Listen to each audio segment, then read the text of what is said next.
ایک دفعہ آپ صلی اللہ علیہ وسلم کی محفل میں ایک بدو آ گیا۔ اس زمانے میں بدو ان لوگوں کو کہا جاتا تھا جو جاہل تھے۔ جب وہ شخص آپ صلی اللہ علیہ وسلم کی محفل میں آیا تو اس نے پوچھا کہ آپ صلی اللہ علیہ وسلم آخرت میں حساب کتاب کون کرے گا؟ تو آپ صلی اللہ علیہ وسلم نے فرمایا کہ آخرت میں تو حساب کتاب اللہ کریں گے۔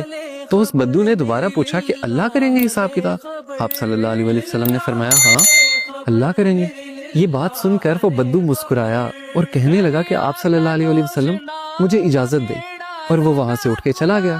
اب کچھ صحابہ جو اس محفل میں بیٹھے ہوئے تھے ان کو اس بات کی سمجھ نہیں آئی۔ وہ اٹھے اور انہوں نے اس بدو کا پیچھا کیا اور اس سے جا کے پوچھا تم آپ صلی اللہ علیہ وسلم کی محفل میں آئے ہو، تم نے سوال کیا ہے کہ آخرت میں حساب کتاب کون کرے گا؟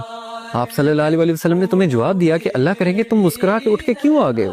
تو اس بدو نے مسکراہٹ سے کہا کہ اگر اللہ تعالیٰ نے آخرت میں حساب کتاب کرنا ہے تو اللہ تعالیٰ تو بڑا غفور الرحیم ہے، وہ تو مجھ سے میری ماں سے زیادہ پیار کرتا ہے۔ کیا اب میری ماں مجھے جہنم کی آگ میں جلا سکتی ہے؟ جب میری ماں نہیں جلا سکتی تو وہ رحیم و کریم میرا مالک، میرا اللہ مجھے کیسے جہنم کی آگ میں پھینک سکتا ہے؟